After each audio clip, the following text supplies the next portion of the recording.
For a long time, the US had a lot of immigration, like really smart people coming into the country. Yes. We back home in India called it the brain drain. Right. All our Indian origin CEOs in Western companies.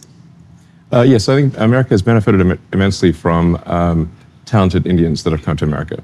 That seems to be Obviously. changing now, though. Yeah, I mean, America's been an immense beneficiary of talent from India. Yeah. Why has that narrative changed of late? And America seems to have become anti-immigration to a certain extent. Like I was passing immigration and I was worried if they'd stop me a couple of days ago. Well, I think there's different schools of thought. It's not like unanimous, but under the Biden administration, it was basically a total free-for-all with like no border controls, which, unless you've got border controls, you're not a country. So you had massive amounts of illegal immigration under Biden, and it actually it also had like somewhat of a negative selection effect.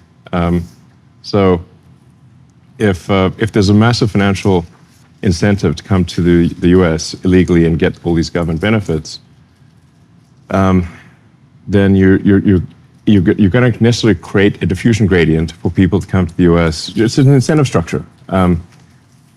And so I think that obviously made no sense. Like you got to have border controls. It's kind of ridiculous not to. Then on the left wants to basically have open borders, no holds barred. It doesn't matter if someone what the situation is. It could be a criminal. Doesn't matter. Then on the right, you've got at least a perception that somehow their jobs are being taken by talented people from other countries. I don't know how real that is. My direct observation is that there's always a scarcity of talented people. So, from my standpoint, I'm like, we have a lot of difficulty finding enough talented people to get these difficult tasks done, and so more talented people would be good. But I guess some companies out there, it's sort of, they're making it more of a cost thing where it's like, okay, if they can employ someone for a fraction of the cost of an American citizen, then I guess these other companies would hire people, just to save costs. But at my companies, the issue is we just are trying to get the most talented people in the world. So, and we pay way above average. So that's not my experience, but that's what a lot of people do complain about.